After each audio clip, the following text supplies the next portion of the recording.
करेंगे। आरजेडी विधायक भाई वीरेंद्र ने टिकट बंटवारे को लेकर ऐसा बयान दिया है जिसके बाद आरजेडी में घमासान मच गया है। भाई वीरेंद्र ने पार्टी नेतृत्व पर सवाल खड़े करते हुए सीधे सीधे कह दिया कि आरजेडी में टिकट बिकता है, इसलिए चुनाव में पार्टी की ऐसी बुरी हार हुई है। उनके कहने पर टिकट मिलेगा तो कोई भी पार्टी का यही हश्र होगा जो अभी आज हमारे दल का हश्र हुआ है। चुनाव में करारी हार के बाद आरजेडी में असंतोष का स्वर मुखर हो गया है। विधानसभा चुनाव में हार का ठीकरा आरजेडी इलेक्शन कमीशन पर फोड़ रही थी, लेकिन आरजेडी विधायक भाई वीरेंद्र ने टिकट बंटवारे में पार्टी नेतृत्व के फैसले पर ही गंभीर सवाल उठा दिए हैं। आरजेडी विधायक भाई वीरेंद्र का एक वीडियो सामने आया। इस वीडियो में भाई वीरेंद्र के टिकट बंटवारे को लेकर दिए बयान ने तेजस्वी यादव की फजीहत करवा दी। आप भी सुनिए भाई वीरेंद्र ने क्या कहा। विजय मंडल जी, हम दोनों आदमी एक साथ एमएलए थे। जब जादव को ही टिकट देना था तो फिर विजय मंडल का टिकट क्यों कटा? क्या कारण था? विजय मंडल में क्या खामी थी? और वो भी बाहर के लोग को टिकट दिया गया जो दूसरे जिला के लोग थे। कुछ ऐसे नेता हमारे यहाँ हैं जो नाम के समाजवादी हैं और 3 जिला चलाते हैं। वैसे लोग जब तक राजनीति में रहेंगे और उनके कहने पर टिकट मिलेगा तो कोई भी पार्टी का यही हश्र होगा जो अभी आज हमारे दल का हश्र हुआ है। भाई वीरेंद्र के इस बयान पर सियासी बवाल मच गया है, लेकिन भाई वीरेंद्र चुनाव में हार को लेकर दिए अपने बयान पर अभी कायम है। भाई वीरेंद्र ने कहा, उन्होंने जो कहा है सच कहा है, टिकट बेचने की वजह से हार हुई है। 3 जिला एक व्यक्ति के जिम्मे था और तीनों जिला को बेच दिया गया। और किसने बेचा, ये पार्टी का जांच का विषय है कि किन लोगों को जिम्मेवारी दी गई थी। वो कैमूर, रोहतास और बक्सर जिला। हम कुछ भी विवाद बोलते हैं तो सोच समझकर बोलते हैं और सही बात बोलते हैं, और उस बात पर मैं अडिग रहता हूँ। भाई वीरेंद्र के इस बयान पर सियासी घमासान मचा है। आरजेडी विधायक के इस बयान से पार्टी का अंतर्कलह सामने आ गया है। भाई वीरेंद्र के बयान पर एनडीए ने चुटकी ली तो आरजेडी ने सफाई दी है। भाई वीरेंद्र जैसे अनुभवी नेता का अपने ही पार्टी के फैसलों पर सवाल खड़ा करना यह आरजेडी के जो आंतरिक कला है उसको उजागर करता है। तो इसका मतलब साफ है कि राष्ट्रीय जनता दल पे जो आरोप लगता था कि वो पैसे लेकर टिकट बेच रही है, तो ये साफ साबित हो गया है। हमारे पार्टी के वरिष्ठ नेता भी हैं और वरिष्ठ विधायक भी हैं। उन्होंने अगर ये कहा है कि विजय मंडल जी का टिकट नहीं कटनी चाहिए और बाहर लोगों को नहीं मिलनी चाहिए, तो निश्चित तौर पर पार्टी गंभीरता से लेती भी है और उस पर देखेगी। आरजेडी में टिकट बंटवारे को लेकर भाई वीरेंद्र के सवाल से आरजेडी सियासी भंवर में फंस गई है। भाई वीरेंद्र ने साफ कह दिया कि टिकट बांटने में कार्यकर्ताओं की अनदेखी की गई, टिकट को बेच दिया गया। भाई वीरेंद्र की बयानों की आंच पार्टी नेतृत्व तक पहुंच गई है। अब एनडीए तेजस्वी यादव से सवाल पूछ रही है। न्यूज़ 18 के लिए पटना से रवि एस नारायण की रिपोर्ट। वहीं दिल्ली में हुए कांग्रेस की बैठक में सभी कांग्रेस विधायकों ने एक स्वर में पार्टी नहीं छोड़ने का भरोसा दिलाया, लेकिन उन्होंने कहा कि सभी की राय है कि अकेले बिहार में हम लड़ें, जिस पर बिहार में सियासी बयानबाजी अब तेज हो गई है।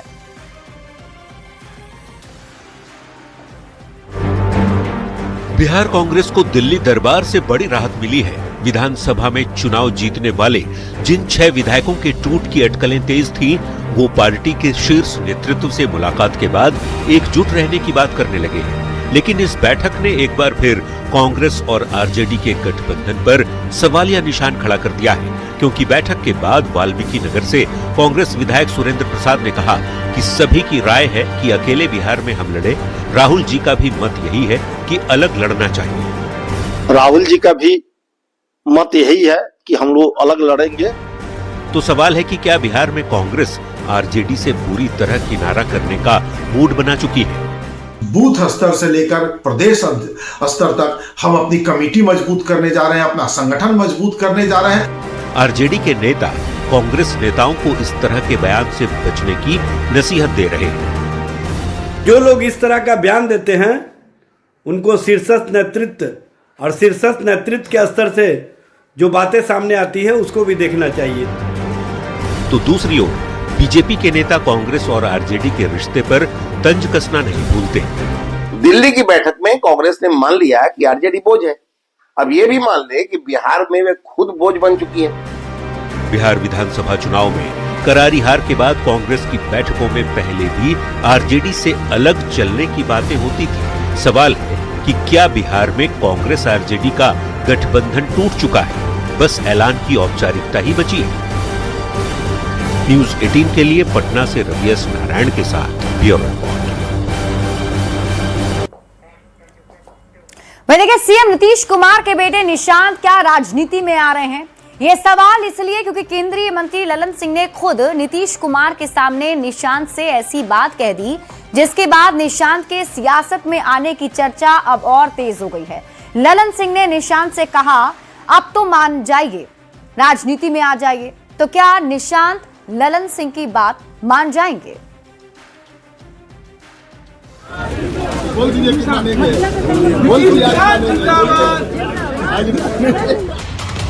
सीएम नीतीश के बेटे निशांत राजनीति में कब आएंगे, ये सवाल अब भी सियासी गलियारों में तैर रहा है। लेकिन सरस्वती पूजा के दौरान की इन तस्वीरों से निशांत कुमार के राजनीति में आने की चर्चा फिर तेज हो गई है। सरस्वती पूजा के मौके पर ललन सिंह का एक वीडियो सामने आया। ललन सिंह ने निशांत के कंधे पर हाथ रखा और कुछ बात की। नीतीश कुमार के सामने ललन सिंह ने कहा कि अब मान जाइए, राजनीति में आ जाइए। हालांकि निशांत ने इस पर कोई जवाब नहीं दिया, वो मुस्कुराकर आगे निकल गए।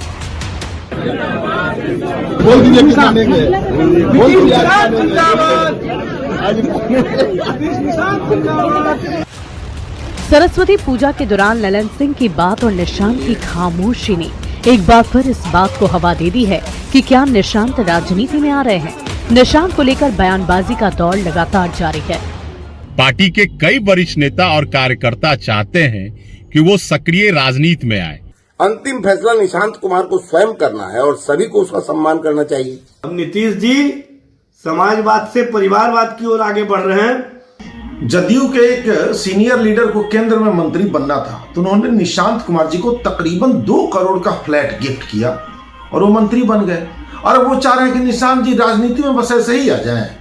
भाई देखिए, गिफ्ट की कीमत देखिए, कितना आप दे सकते हैं उनको राजनीति में लाने के लिए। अरे ये सब सौदा पटा लीजिए, वो राजनीति में तो आएंगे ही, प्रोफेशनल फी तो ले लें। सियासी गलियारे में ये सवाल बना हुआ है कि क्या निशांत राजनीति में आएंगे। निशांत से ललन सिंह का मान मुनव्वल और निशांत का खामोश रह जाना, इससे एक बात फिर साफ हो गई है कि निशांत कुमार राजनीति में आने का फैसला खुद करेंगे और कोई नहीं। न्यूज 18 के लिए पटना से रवि एस नारायण।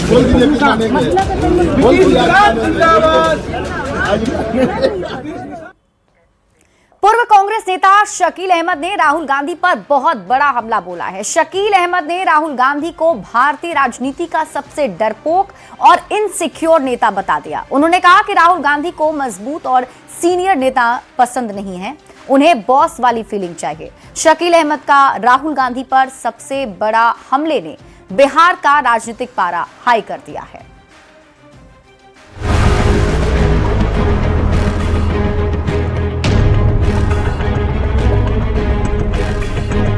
कभी सोनिया गांधी के सबसे करीबी और कांग्रेस की कोर टीम का हिस्सा रहे और अब पार्टी छोड़ चुके पूर्व केंद्रीय मंत्री शकील अहमद ने राहुल गांधी पर ऐसा हमला बोला है जो सीधे कांग्रेस की लीडरशिप की जड़ें हिला सकता है। न्यूज 18 के एक्सक्लूसिव पॉडकास्ट में कांग्रेस के पूर्व नेता शकील अहमद ने राहुल गांधी को भारतीय राजनीति का सबसे डरपोक और इनसिक्योर नेता बता दिया। डरपोक एक शब्द है, बहुत अच्छा शब्द नहीं है मगर मैं इस्तेमाल कर रहा हूं। अंग्रेजी में थोड़ा उसके लिए अच्छा शब्द है कि राहुल जी से ज्यादा इनसिक्योर पॉलिटिशियन मेरी नजर से। शकील अहमद का आरोप है कि राहुल गांधी मजबूत और सीनियर लीडर्स को पसंद नहीं करते, उन्हें बॉस वाली फीलिंग चाहिए, जिसको उनको आप जी कहना पड़ता है। He is not comfortable with. News 18 के पॉडकास्ट में शकील अहमद ने दावा किया कि कांग्रेस अध्यक्ष मल्लिकार्जुन खड़गे सिर्फ नाम के अध्यक्ष हैं, असली रिमोट तो राहुल गांधी के हाथों है। यही नहीं, पूर्व कांग्रेस नेता शकील अहमद ने राहुल के संविधान, SIR और मुस्लिम कार्ड को भी पूरी तरह फेल बताया है। राहुल जी अपने हाथ में एक संविधान की कॉपी लेके घूमते हैं, भाषण देते हैं, इधर नहीं देखा नहीं बिहार। शकील अहमद ने न्यूज 18 के नोएडा दफ्तर में ये बयान दिया और सियासी माहौल गर्मा गया। नोएडा से करीब 1000 किलोमीटर दूर बिहार की राजधानी पटना में शकील अहमद के बयान से सबसे ज्यादा मिर्ची लगी बिहार कांग्रेस के नेताओं। नहीं होते, हेलीकॉप्टर से नीचे पांव उतरते नहीं है और आपको चाहिए राज्यसभा, तो कांग्रेस इस तरह की ब्लैकमेलिंग नहीं बर्दाश्त करेगी। बाकी जिसको जो अनर्गल प्रलाप। जबकि जेडीयू और बीजेपी के नेता कह रहे हैं कि शकील अहमद ने सच कहा है।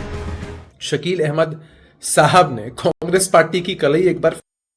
निश्चित तौर पर राहुल गांधी एक नॉन सीरियस नॉन पॉलिटिकल नेता हैं जिनके नेतृत्व में कांग्रेस। एक और राहुल गांधी संविधान और एसआईआर के मुद्दे पर माहौल बनाने की कोशिश करते हैं, दूसरी ओर कभी उनकी पार्टी से जुड़े रहे बड़े नेता ने ही उनके दावे की पोल खोल दी है।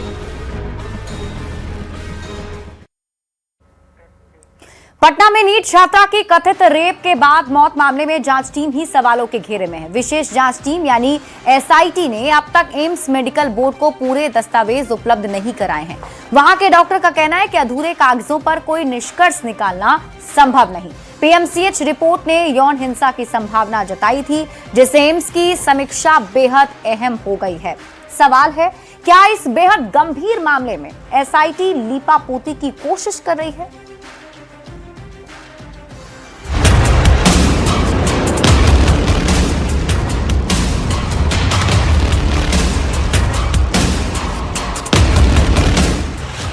जहानाबाद की छात्रा संवेदना की मौत की जांच को क्या अटकाया भटकाया जा रहा है?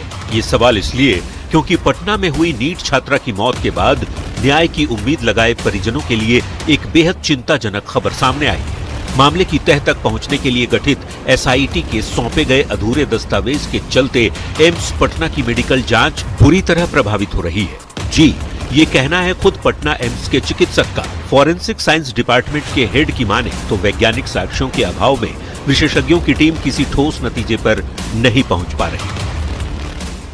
Right from observation of the ये videograph of the postmortem procedure, forensic science laboratory report, क्योंकि आधे अधूरे डॉक्यूमेंट के बेसिस पे कुछ भी बोलना वही हाल हो जाएगा जैसे अश्वस्थामा हतोहंते का हो गया था। बता दें कि जहानाबाद की रहने वाली संवेदना पटना में रहकर नीट की तैयारी कर रही थी, पर उसके रेप और फिर मर्डर के बाद चौतरफा दबाव में गठित हुई एसआईटी की टीम मामले को क्या जानबूझकर अटका रही है, ये सबसे बड़ा सवाल बना हुआ है। क्योंकि एसआई रोशनी कुमारी ने पहली रिपोर्ट ही गलत बनाई थी। एएसपी अभिनव कुमार ने बिना जांच किए ही थाना प्रभारी की रिपोर्ट मान ली थी, तो पटना ईस्ट के एसपी परिचय कुमार बिना पोस्टमार्टम रिपोर्ट के ही केस को सुसाइड करार दे चुके थे। जबकि प्रभात मेमोरियल अस्पताल के डॉक्टर सतीश ने तो महिला डॉक्टर का हवाला देकर रेप से ही इनकार किया, सिर्फ शरीर पर चोट बताया था। और पटना के एसएसपी कार्तिकेय शर्मा ने मामले की पड़ताल किए बगैर रिपोर्ट पर भरोसा कर लिया था, ऐसा आरोप है। एम्स के फॉरेंसिक विशेषज्ञों के मुताबिक पोस्टमार्टम रिपोर्ट की समीक्षा केवल एक कागज देखकर नहीं की जा सकती। इसके लिए इलाज से लेकर मौत तक की पूरी मेडिकल रिपोर्ट जरूरी होती है, जो अब तक उपलब्ध नहीं कराई गई। जाहिर तौर पर ऐसे में कई गंभीर सवाल खड़े हो रहे हैं। एसआईटी समय पर क्यों नहीं दे रही दस्तावेज? एसआईटी ने एम्स को क्यों अधूरे दस्तावेज दिए? क्या जांच को प्रभावित करने की कोशिश हो रही है? मामले में क्या लीपापोती की कोशिश एसआईटी कर रही है? न्यूज 18 के लिए दानापुर से अमरजीत शर्मा के साथ ब्यूरो रिपोर्ट। और इसी से जुड़ी इस वक्त की बड़ी खबर सामने आ रही है। पटना से आपको बड़ी खबर बता रहे हैं, जहां नीट छात्रा मौत मामले में सबसे बड़ी खबर मिल रही है। पुलिस सूत्रों के अनुसार छात्रा की मौत मामले में फॉरेंसिक ने अपनी बायोलॉजिकल रिपोर्ट पुलिस को सौंप दी है और इस रिपोर्ट के अनुसार छात्रा के अंडरगारमेंट्स में मेल स्पर्म की पुष्टि हुई है, यानी कि पोस्टमार्टम रिपोर्ट में सेक्सुअल हरासमेंट का समर्थन किया गया है। अब पुलिस को उस सस्पेक्ट को ढूंढना है जिसने छात्रा के साथ गलत किया है।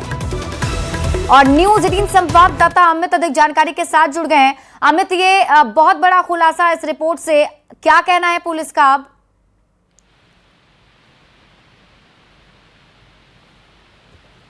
अमित, आप मुझे सुन पा रहे हैं? बिल्कुल, आपकी आवाज आ रही है जी। अमित, ये बहुत बड़ा खुलासा हुआ है। अब तक पुलिस की टीम की तरफ से यही कहा जा रहा था कि यौन हिंसा हुई नहीं है, इसे इनकार किया जा रहा था, लेकिन अब तो ये फॉरेंसिक रिपोर्ट में साफ साफ पता चल चुका है। बिल्कुल, देखिए, ये जो फॉरेंसिक की रिपोर्ट है, जो हमारे आधिकारिक सोर्स हैं पुलिस मुख्यालय के, उनके तरफ से ये पुष्ट जानकारी मिली है कि जो पीड़ित है, जो मृतक है, उसके साथ जो है दरिंदों ने दरिंदगी की और उसके जो अंडरगारमेंट्स है उसमें स्पर्म के अवशेष जो है वो मिले हैं और जांच में इस बात की तस्दीक भी हुई है। और आप स्मरण होगा कि जब पोस्टमार्टम करने वाली मेडिकल टीम थी उसने भी इस बात से इनकार नहीं किया था कि लड़की के साथ रेप की घटना नहीं हुई है। पोस्टमार्टम रिपोर्ट में भी इस बात की साफ आशंका जताई गई थी कि इस बात से इनकार नहीं किया जा सकता कि लड़की के साथ रेप की घटना नहीं हुई। और इसके बाद ही ये पूरा मामला जो है वो और तूल पकड़ा। जो सरकार है वो इस मामले को काफी गंभीरता से ली। गृह मंत्री सम्राट चौधरी ने खुद इस बात की मॉनिटरिंग करना शुरू वो किए और डीजीपी को निर्देश दिए कि आप जो है इसके लिए एक एसआईटी का गठन करवाइए जल्दी से। और फिर डीजीपी के आदेश पर एसआईटी का गठन हुआ। दूसरी तरफ एम्स मेडिकल बोर्ड को जो पीएमसी की पोस्टमार्टम रिपोर्ट है उसके अवलोकन के लिए भेजा गया। हालांकि ये दुर्भाग्य की बात है कि अभी तक एसआईटी ने पूरे डॉक्यूमेंट जो है वो एम्स को नहीं दिए, जिसको लेकर के एम्स के डायरेक्टर ने नाराजगी भी जताई है। और अब जाकर के सबसे बड़ी खबर जो है वो न्यूज 18 अपने दर्शकों को बता रहा है। पुलिस सूत्रों के अनुसार ये खबर हम बता रहे हैं कि जो फॉरेंसिक है उसने अपनी बायोलॉजिकल रिपोर्ट जो है वो पुलिस को सौंप दी है और इस रिपोर्ट के अनुसार छात्रा के अंडरगारमेंट्स में मेल स्पर्म की पुष्टि हुई है। यानी कि पोस्टमार्टम रिपोर्ट का सेक्सुअल हरासमेंट का समर्थन जो है वो एफएसएल की रिपोर्ट ने भी कर दिया है।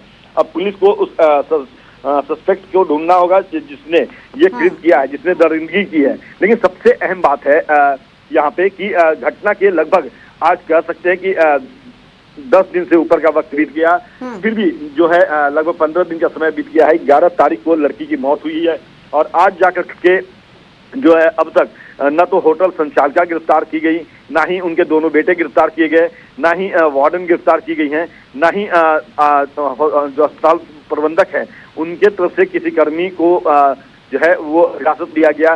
क्योंकि पूरा मामला जो है पूछताछ के लिए भले बुलाया गया हो, डॉक्टर सतीश को, हॉस्पिटल के संचालक जो दूसरे कर्मी थे उनको बुलाया गया, लेकिन जो हॉस्टल संचालक है, जो सहेली थी इनके साथ, जो लेकर के सबसे पहले सहज क्लिनिक गई थी, डॉक्टर शाहजहां उनके क्लिनिक गई, उनकी गिरफ्तारी हुई है। तो कहीं कहीं कह सकते हैं कि पुलिस का जो ढुलमुल रवैया देखने को मिला, जिसको लेकर के सरकार ने नाराजगी जताई, गृह मंत्री ने नाराजगी जताई और डीजीपी के निर्देश पर जो है ये एसआईटी का गठन किया। लेकिन वही रवैया जो है एसआईटी की तरफ से भी देखने को मिल रहा है। हालांकि अब जो है सरकार को जवाब देना होगा।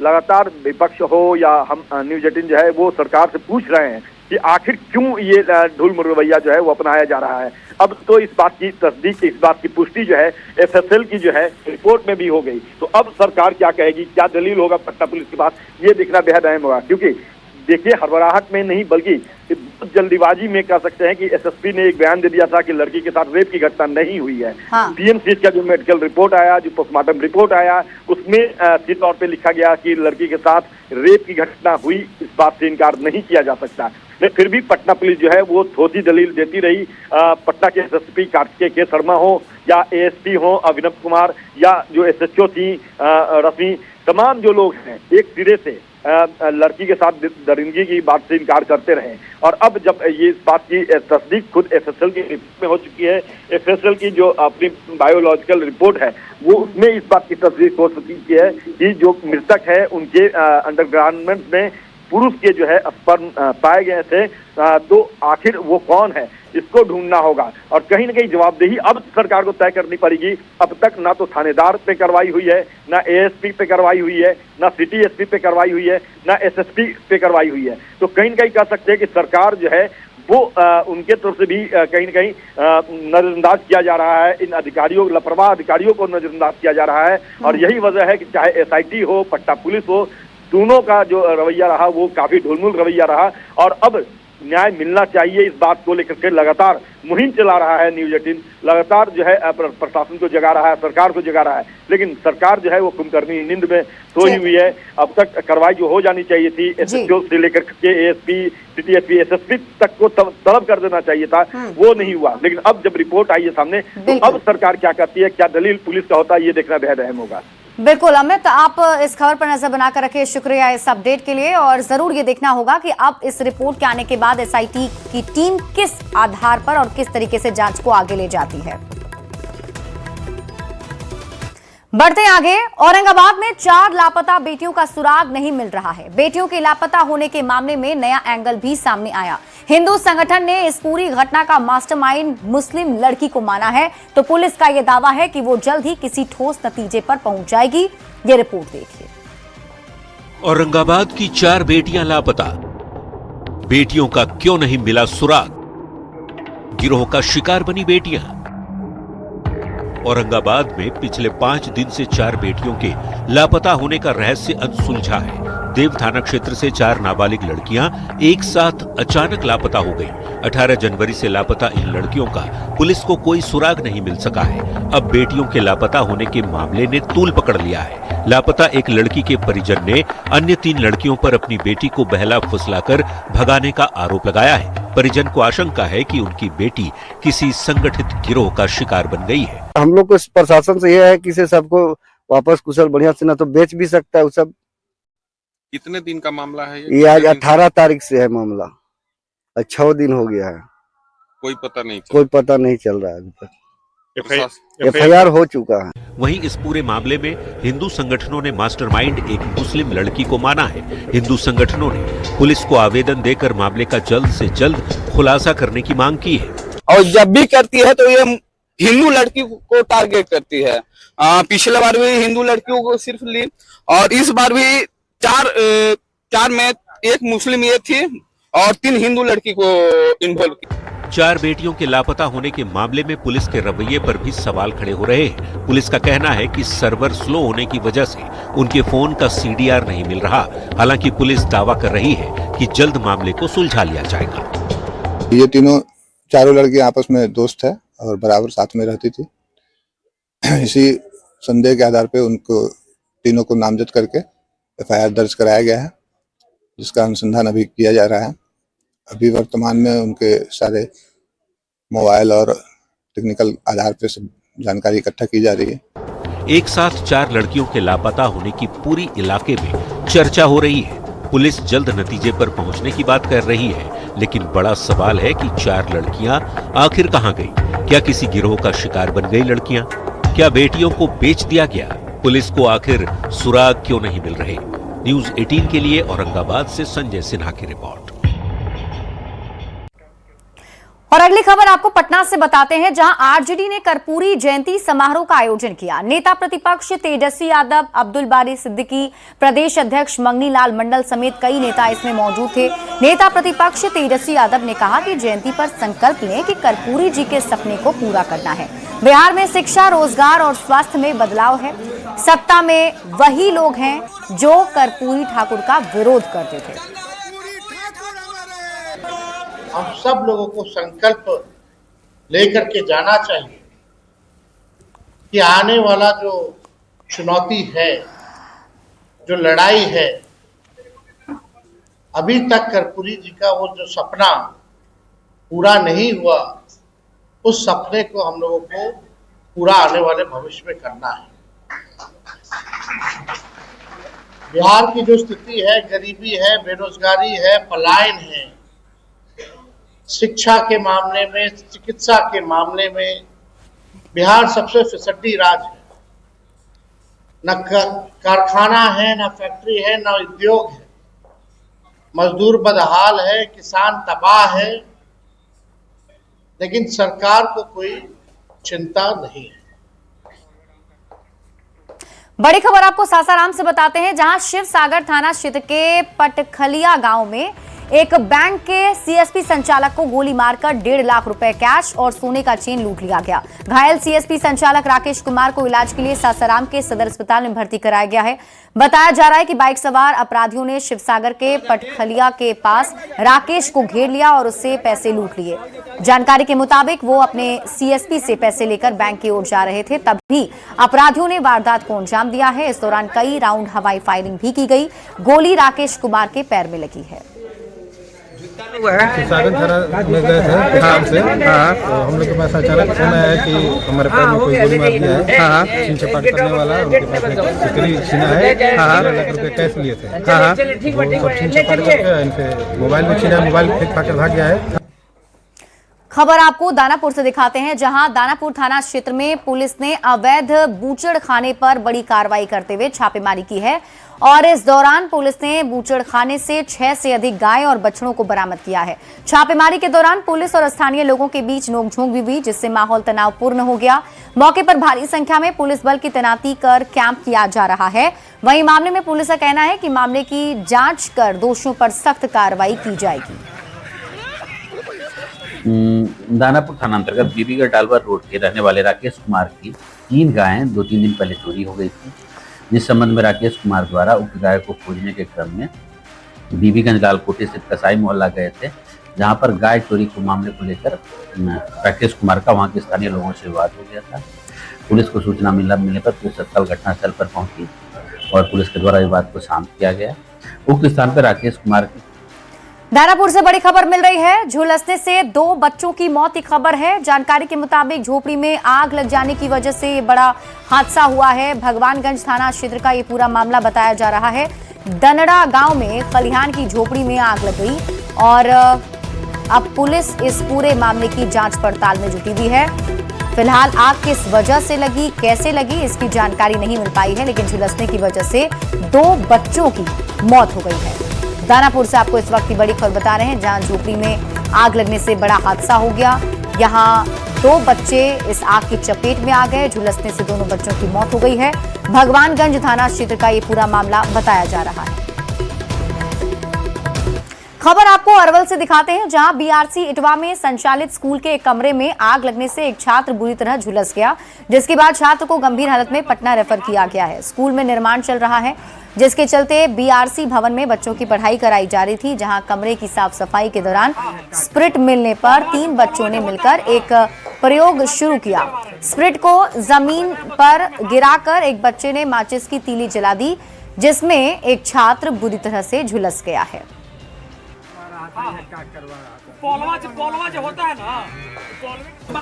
घटना के हमको सूचना मिला, वहाँ आग लग के जब जर गया और मास्टर जो एम्बुलेंस बुलाया तो देरी हुआ तो चल गया, दूसरा आदमी बचाया। तो हम घर से निकल जा रहे थे तो हमारा एगो परिवार कहा कि बिरवा कहता है कि वो का तो हो गए। हम फिर फोन लगल तो कहल कि जला दलन सा।